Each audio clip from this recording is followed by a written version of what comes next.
bayan muling magtipon, awitan ng Panginoon, sa piging sariwain, pagliligtas niya sa atin. Bayan nating alalahanin, panahong tayo'y inalipin, ng ngalan niya'y ating sambitin, paanong di tayo lingapin. Bayan muling magtipon, awitan ng Panginoon, sa piging sariwain, pagliligtas niya sa atin. Sa piging sariwain, pagliligtas niya sa atin.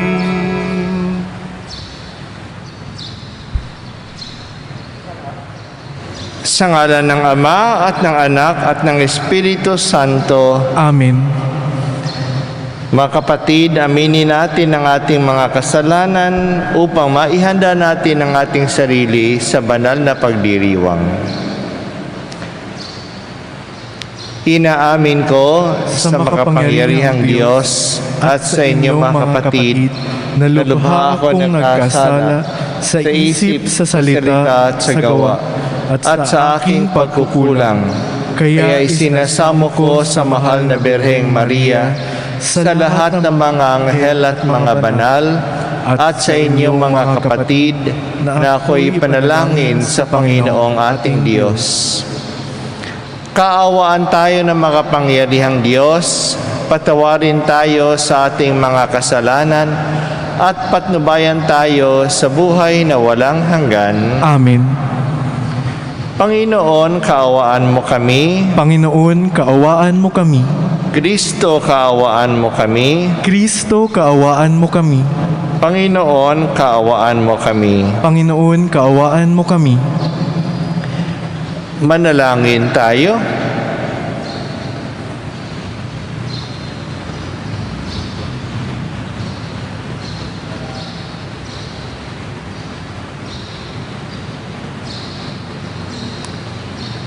Ama naming makapangyarihan, pinasikat mo sa lahat ng mga bansa ang iyong liwanag na walang hanggan sa pagpapakita ng iyong anak. Kaming sambayanan mo ay makasamba nawa sa Kanya hanggang kami ay makaharap sa liwanag na walang wakas. Sa pamamagitan niya kasama ng Espiritu Santo, magpasawalang hanggan. Amen.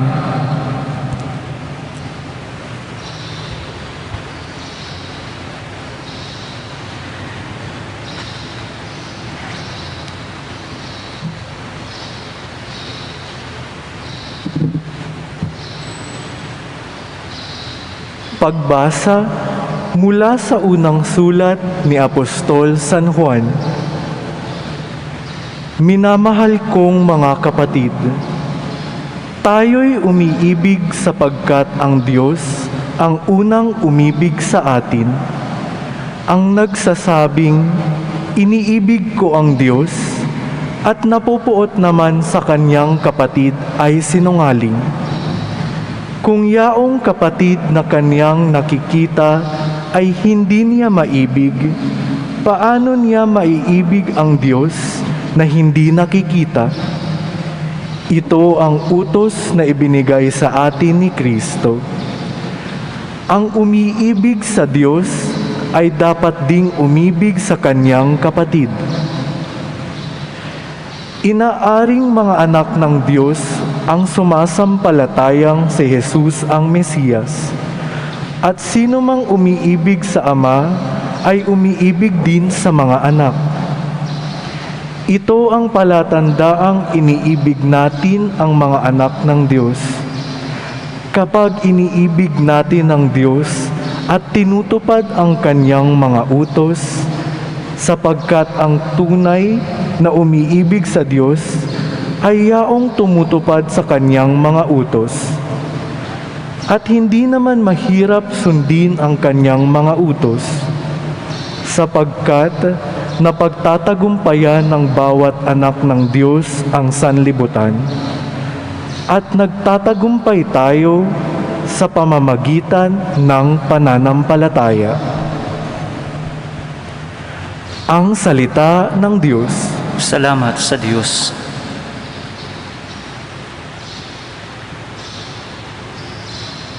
Poon maglilingkod sa iyo tanang bansa nitong mundo. Poon maglilingkod sa iyo, tanang bansa nitong mundo. Turuan mo yaong haring humatol ng katwiran. Sa taglay mong katarungan, O Diyos, siya'y bahaginan. Upang siya'y maging tapat, mamahala sa iyong bayan. At pati sa may hirap, maging tapat siyang tunay. Poon maglilingkod sa iyo, tanang bansa nitong mundo. Inaagaw niya sila sa kamay ng mararahas. Sa kanya ang buhay nila'y mahalagang hindi hamak. Sa tuwina siya naway idalangin nitong bayan. Kalingain nawa ng Diyos, pagpalain habang buhay. Poon maglilingkod sa iyo, tanang bansa nitong mundo. Naway yaong kanyang ngalan ay wag nang malimutan, manatiling laging bantog na katulad nitong araw. Nawa siya ay purihin ng lahat ng mga bansa, at sa Diyos silang lahat dumalangin. Hari nawa pagpalain kaming lahat, tulad niyang pinagpala. Poon maglilingkod sa iyo, tanang bansa nitong mundo.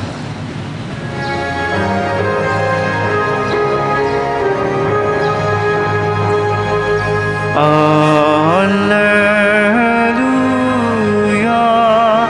alleluia, alleluia, alleluia.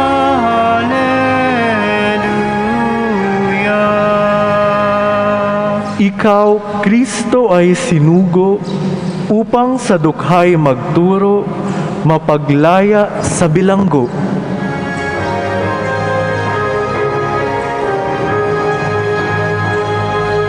Alleluia, alleluia,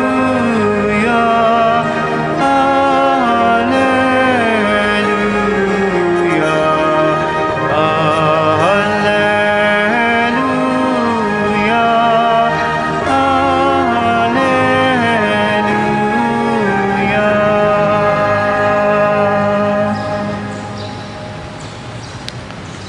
Sumainyo ang Panginoon. At sumaiyo rin. Ang magandang balita ng Panginoon ayon kay San Lucas. Papuri sa iyo, Panginoon.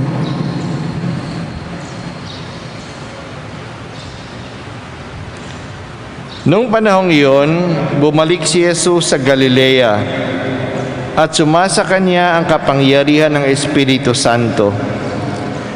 Kumalat sa palibot na nalupain ang balita tungkol sa kanya.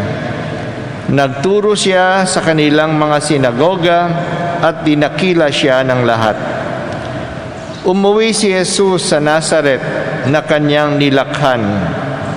Gaya ng kanyang kinagawian, pumasok siya sa sinagoga ng araw ng pamamahinga.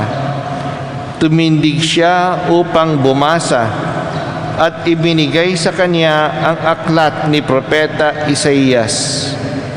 Binuksan niya ang aklat sa dakong kinasusulatan ng ganito: Sumasa akin ang Espiritu ng Panginoon, sapagkat hinilang niya ako upang ipangaral sa mga dukha ang mabuting balita. Sinugo niya ako upang ipahayag sa mga bihag na sila'y lalaya at sa mga bulag na sila'y makakikita, upang bigyang kaluwagan ang mga sinisiil at ipahayag ang pagliligtas na gagawin ng Panginoon. Binalumbon niya ang kasulatan at matapos isauli sa tagapaglingkod, siya'y naupo. Nakatitig sa kanya ang lahat ng mga nasa sinagoga at sinabi niya sa kanila, natupad ngayon ang bahaging ito ng kasulatan samantalang nakikinig kayo. Pinuri siya ng lahat at namangha sila sa kanyang napakahusay na pananalita. Ang magandang balita ng ating kaligtasan. Pinupuri ka namin, Panginoong Hesukristo.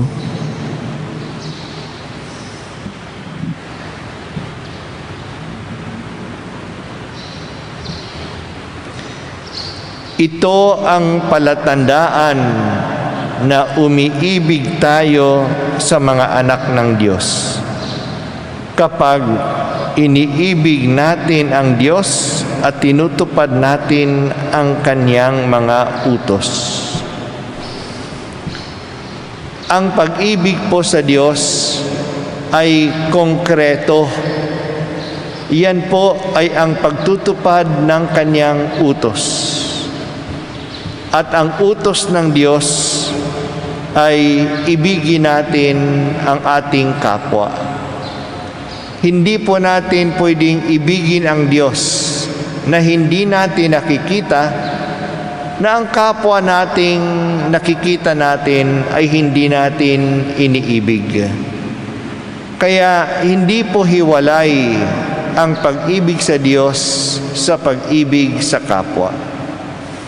Napapakita natin ang ating pag-ibig sa Diyos sa ating pag-ibig sa ating kapwa. Sapagkat yan po ang utos ng Diyos na magmahalan tayo. Sana po hindi natin makalimutan itong katuruang ito sapagkat napakahalaga. Lahat naman tayo ay nagsisikap na maging malapit sa Diyos. Kaya nga tayo nagsisimba, kaya nga tayo nagdadasal. Pero napapakita natin na malapit tayo sa Diyos kapag tayo'y nagmamahal sa ating kapwa. At ang pagmamahal sa ating kapwa, ibig sabihin, huwag tayong magalit sa kanila. Huwag tayong magmura sa kanila. Ibig sabihin, kapag kailangan nila, tumulong tayo sa kanila. So mga simpleng mga bagay na magagawa natin araw-araw. Kaya makikita po natin na minamahal natin ang Diyos, hindi lang sa mga panahon ng pagmimisa, hindi lang sa panahon na nagdadasal tayo ng rosary, ngunit sa pang-araw-araw na gawain natin, kapag tayo'y nagpapasyensya, kapag tayo'y nagsisikap na makatulong, kapag tayo'y nagbibigay ng payo sa ating kapwa, minamahal po natin ang Diyos. Sa ating ebanghelyo, napakinggan natin ang misyon ni Jesus. At yan po'y kanyang ipinahayag doon po sa Nazareth, kung saan siya lumaki. At ang misyon ni Jesus ay sinabi na ng mga propeta. Sinabi na ni Propeta Isaías na binasa ni Jesus na ang Diyos ay sumasa kanya upang ipahayag ang mabuting balita, palayain ang mga bihag, bigyan ng paningin ang mga bulag, tulungan ang mga nangangailangan. At sinabi ni Jesus, ang kasulatang narinig ninyo ay natupad na. Kaya hindi naman kakaiba ang ginawa ni Jesus sa nakasulat sa mga propeta. Siya ang katuparan ng lumang tipan at tinupad niya ang lumang tipan. At nakita natin dito na ang misyon niya ay patungo sa kapwa. Si Jesus ay dumating upang ipakita sa atin ang landas patungo sa Diyos. At ang landas patungo sa Diyos ay ang ating kapwa sa ating pagtulong sa Kanya. So yan po ang ginawa ni Jesus. Kaya makita natin si Jesus ay nangaral at nagpalaya sa mga tao. Nagpalaya sa kanilang mga kasalanan, nagpalaya sa kanilang mga karamdaman. So hindi po natin pwedeng paghiwalin itong dalawang ito. Marami pong mga tao na medyo allergic kapag tayo nagsasalita na tungkol sa Diyos. Pero sila'y natutuwa kapag nakikita nilang tayo'y matulungin sa ating kapwa. Kaya talagang marami mga tao ay nadadala sa Diyos sa ating paglilingkod sa ating kapwa. May isa pong journalist na galing sa isang western country. Nabalitaan niya ang tungkol kay Mother Teresa ng Calcutta. Siya po ay hindi naniniwala sa Diyos. Ngunit kailangan niyang i-cover ang storya ni Mother Teresa. Kaya pumunta siya sa India at nakatagpo niya si Mother Teresa at sinundan niya ang araw-araw na ginagawa ni Mother Teresa kasi kailangan niyang magbigay ng report. Dahil po sa nakita niya ng pagtulong ni Mother Teresa sa mga nangangailangan, siya po'y naniwala na sa Diyos. Kaya ang paraan upang maipakilala natin ang Diyos sa maraming tao ngayon na masyadong suspitsyoso tungkol sa relihiyon ay ang ating pagiging mabait sa kanila, ang ating pagtulong sa nangangailangan. Yan po ang misyon ni Jesus. Sana po maging misyon din natin na bigyang kaganapan, bigyang laman itong pagmamahal sa ating kapwa.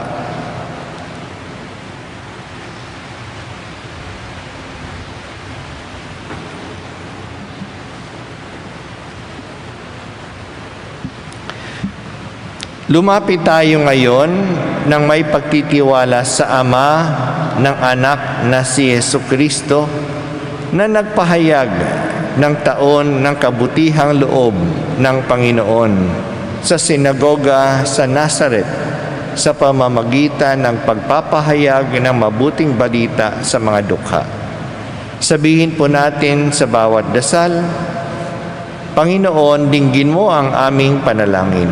Panginoon, dinggin mo ang aming panalangin. Ang buong simbahan naway patnubayan ng halimbawa at mga aral ni Hesukristo sa pangangaral ng mabuting balita. Manalangin tayo sa Panginoon. Panginoon, dinggin mo ang aming panalangin. Ang mga nasa pamahalaan, naway pangatawanan ang kanilang tungkuling pangalagaan ang kapakanan ng mga dukha at mga pinabayaan ng lipunan. Manalangin tayo sa Panginoon. Panginoon, dinggin mo ang aming panalangin. Tayo naway magkaroon ng lakas ng loob na gawin ang mga nararapat na hakbang upang ang ating buhay ay maitugma ayon sa mensahe ng Ebanghelyo. Manalangin tayo sa Panginoon. Panginoon, dinggin mo ang aming panalangin. Ang mga may sakit, naway madama ang nakapagpapagaling na ginhawa dulot ng Panginoon sa pamamagitan ng ating pangangalaga at pagkalinga. Manalangin tayo sa Panginoon.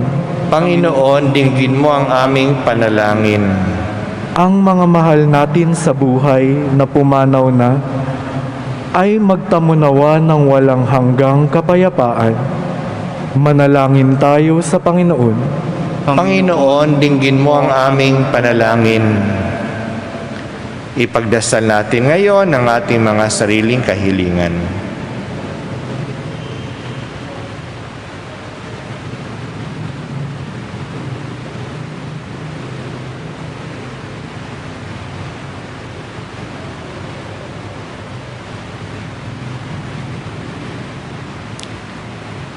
Makapangyarihang Diyos, isinugo mo ang iyong anak na si Jesus upang mag-alay ng kanyang buhay para kami ay maging malaya. Iligtas mo kami alang-alang sa kanyang pagpapakasakit at ibalik mo ang kaayusan at kapanatagan ng aming mundo sa pamamagitan ng aming pakikipagkasundo sa iyo na aming Panginoon ngayon at magpasawalang hanggan. Amen.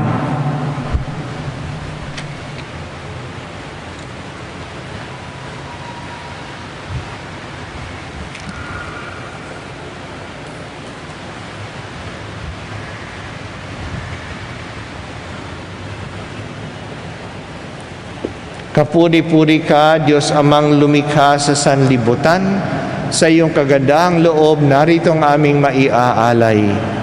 Mula sa lupa at bunga ng aming paggawa, ang tinapay na ito, para maging pagkaing nagbibigay buhay. Kapuri-puri ang poong may kapal, ngayon at kailanman.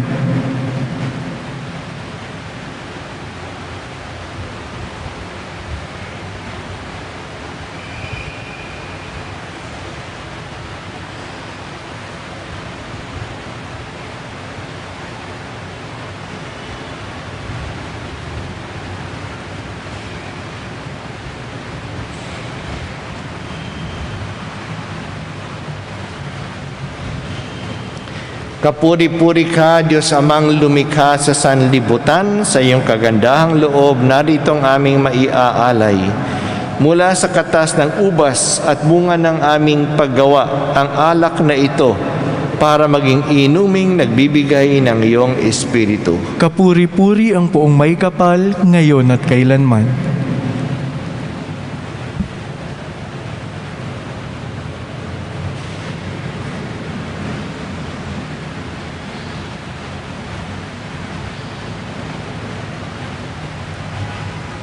Manalangin kayo mga kapatid upang ang paghahain natin ay kalugdan ng Diyos Amang makapangyarihan. Tanggapin nawa ng Panginoon itong paghahain sa iyong mga kamay, sa kapurihan niya at karangalan, sa ating kapakinabangan at sa buong sambayanan niyang banal. Ama naming lumikha, tanggapin mo ang mga alay upang maganap ang pagpapalitan ng iyong kaloob at ng aming handog sa aming paghahain na iyon na ring ibinigay para kami maging marapat na iyong paunlakan. Sa pamamagitan ni Hesukristo kasama ng Espiritu Santo, magpasawalang hanggan. Amen.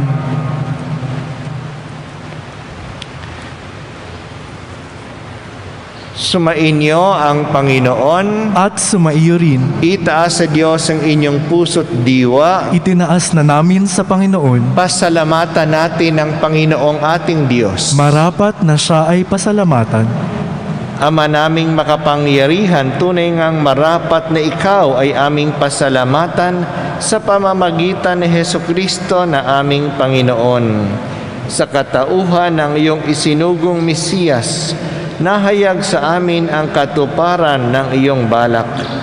Ngayon nga'y iyong ipinakikita sa tanan ang liwanag na tumatanglaw sa sangkatauhan sa pagpapahayag ng anak mong ginigiliw na siya ay hindi naiiba sa amin. Minarapat mong sa pagkatao namin magningning ang kaliktan ng kadakilaan niyang di magmamaliw. Kaya kaisa ng mga anghel na nagsisiawit ng papuri sa iyo, nang walang humpay sa kalangitan, kami nagbubunyi sa iyong kadakilaan.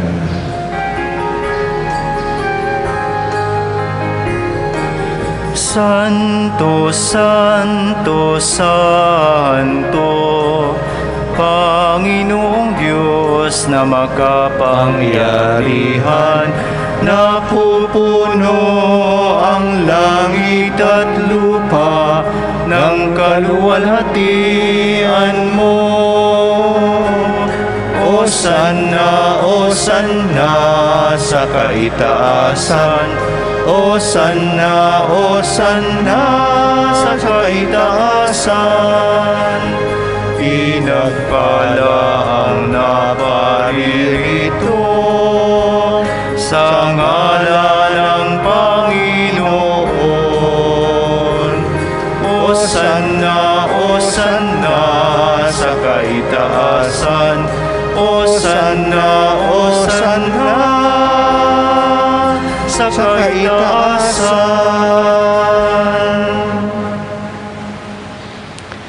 Ama naming banal, ikaw ang bukal ng tanang kabanalan. Kaya't sa pamamagitan ng iyong Espiritu, gawin mong banal ang kaloob na ito upang para sa amin maging katawan at dugo ng aming Panginoong Hesukristo.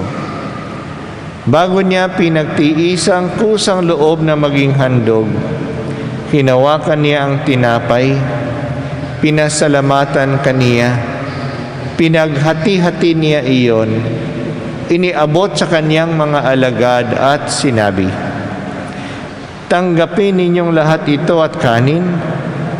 Ito ang aking katawan na ihahandog para sa inyo."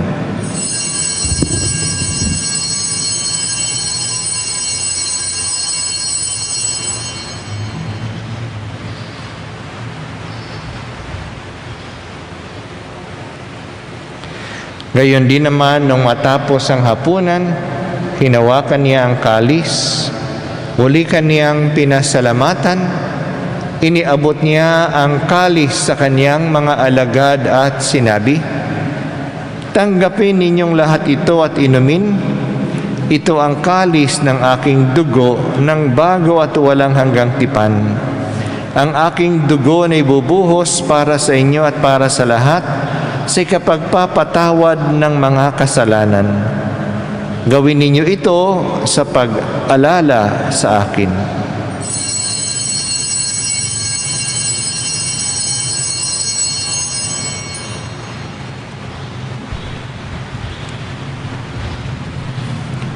Ipagbunyi natin ang misteryo ng pananampalataya.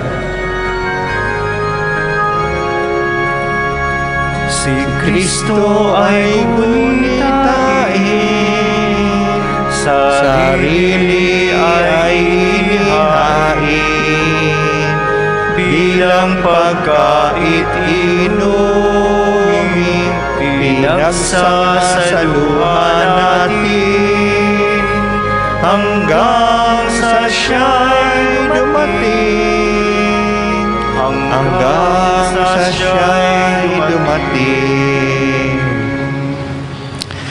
Ama, ginagawa namin ngayon ang pag-alala sa pagkamatay at muling pagkabuhay ng iyong anak. Kaya't iniaalay namin sa iyo ang tinapay na nagbibigay buhay at ang kalis na nakakaloob ng kaligtasan. Kami nagpapasalamat dahil kami yung minarapat na tumayo sa harap mo para maglingkod sa iyo. Isinasamo namin kaming magsasalo-salo sa katawan at dugo ni Kristo ay mabuklod sa pagkakaisa sa pamamagitan ng Espiritu Santo. Ama, lingapin mo ang iyong simbahang laganap sa buong daigdig. Puspusin mo kami sa pag-ibig, kaisa ni Francisco na aming Papa, ang iyong likod na tagapangasiwa at ng tanang kaparian. Alalahanin mo rin mga kapatid naming nahimlay na may pag-asang sila'y muling mabubuhay, gayon din ang lahat ng mga pumanaw. Kaawaan mo sila at patuloyin sa iyong kaliwanagan. Kaawaan mo at paghindapating kaming lahat na makasalo sa iyong buhay na walang wakas. Kaisa ng mahal na Birheng Maria na Ina ng Diyos, ng kabiyak ng puso niyang si San Jose, kaisa ng mga apostol at ng lahat ng mga banal na namuhay dito sa daigdig ng kalugod-lugod sa iyo. Maipagdiwang nawa namin ang pagpupuri sa ikararangal mo sa pamamagitan ng iyong anak na aming Panginoong Hesukristo.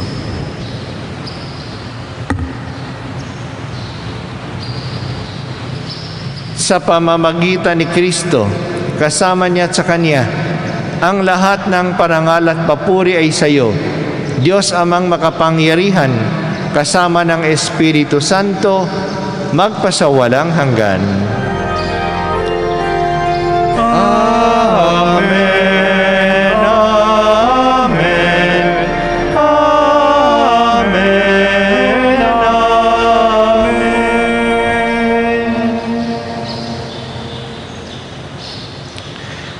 Sa tagubili ng manakagagaling na utos at turo ni Jesus na Panginoon natin at Diyos, ipahayag natin ang lakas loob.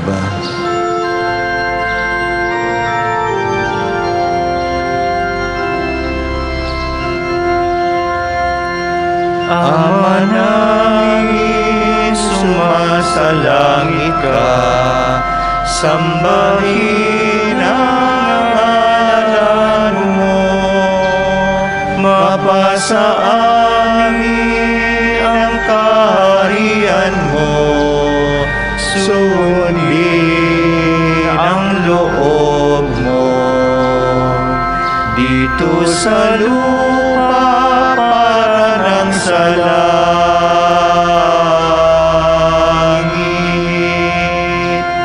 Bigyan mo kami ngayon ng aming kakanin sa araw-araw at patawarin mo kami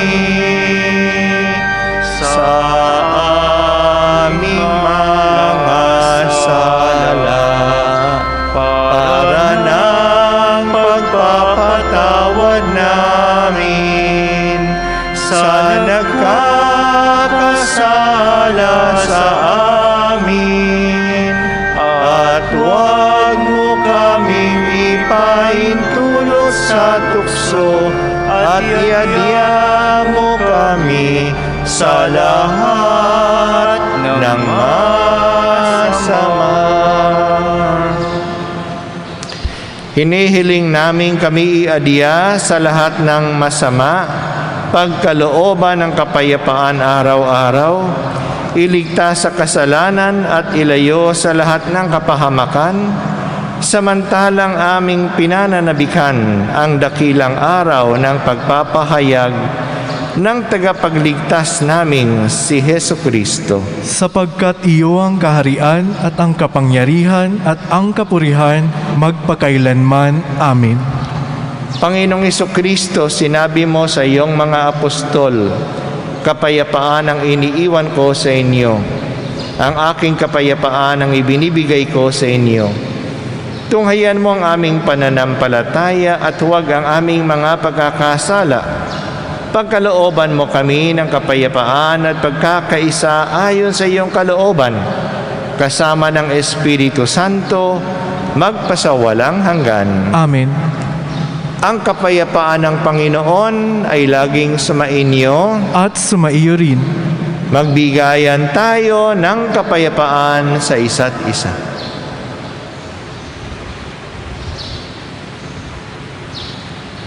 Kordero ng Diyos na nag-aalis ng mga kasalanan ng sanlibutan, maawa ka sa amin. Kordero ng Diyos na nag-aalis ng mga kasalanan ng sanlibutan, maawa ka sa amin. Kordero ng Diyos na nag-aalis ng mga kasalanan ng sanlibutan, ipagkaloob mo sa amin ang kapayapaan.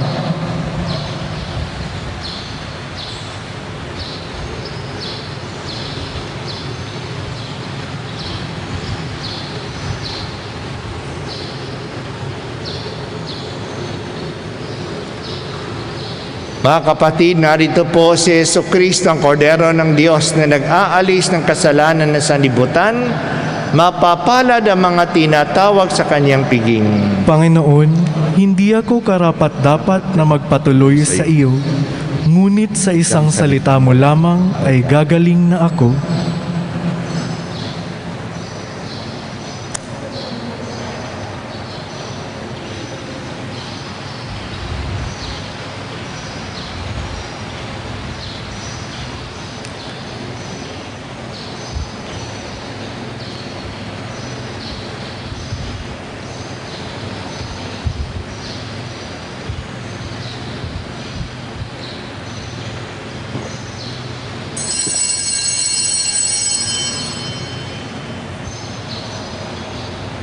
ang katawan ni Kristo. Amen.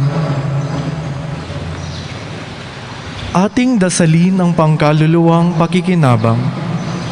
Panginoong Hesus, ako ay naniniwala na ikaw ay nasa kabanal-banalang sakramento. Iniibig kita ng higit sa lahat at ninanasa kong tanggapin ka sa aking kaluluwa, sapagkat sa mga sandaling ito, hindi kita matatanggap sa sakramento. Tumuloy ka sa Espiritu sa aking puso. Niyayakap kita na parabang naririto ka na, at inaalay ko ng buong buo ang aking sarili sa iyo. Huwag mong hayaang mawalay ako sa iyo. Amen.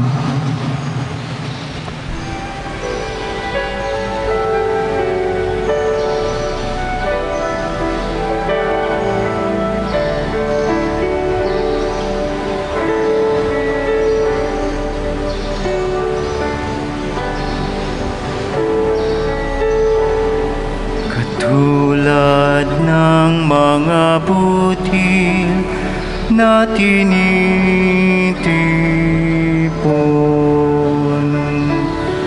upang maging tinapay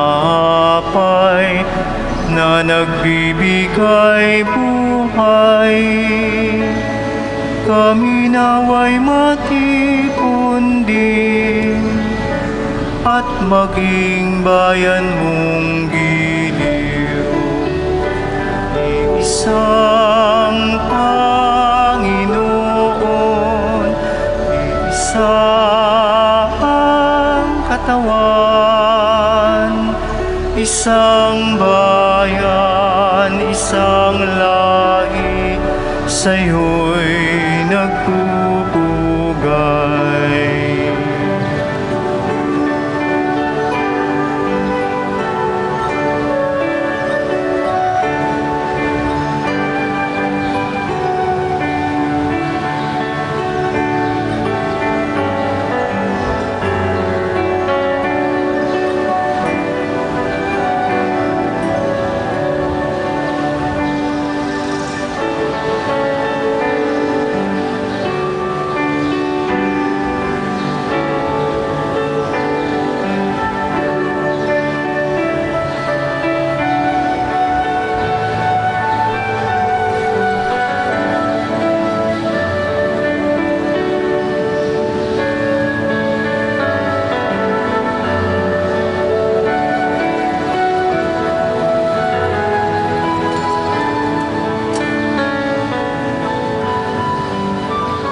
Manalangin tayo.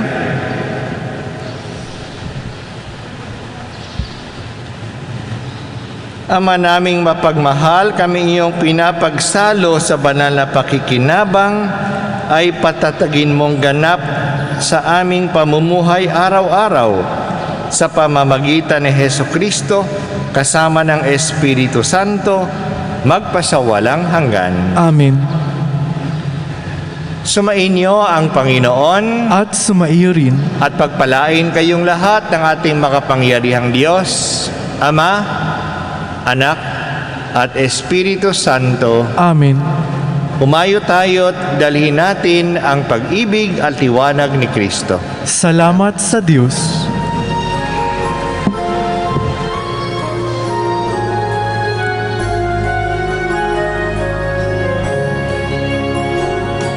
Humayon at ipahayag kanyang pagkalingat habag, isabuhay pag-ibig at katarungan, tanda ng kanyang kaharian. Sa panahong tigahang ang lupa, sa panahong ang ani sagana, sa panahon ng digmaan at kaguluhan, sa panahon ng kapayapaan. Humayon at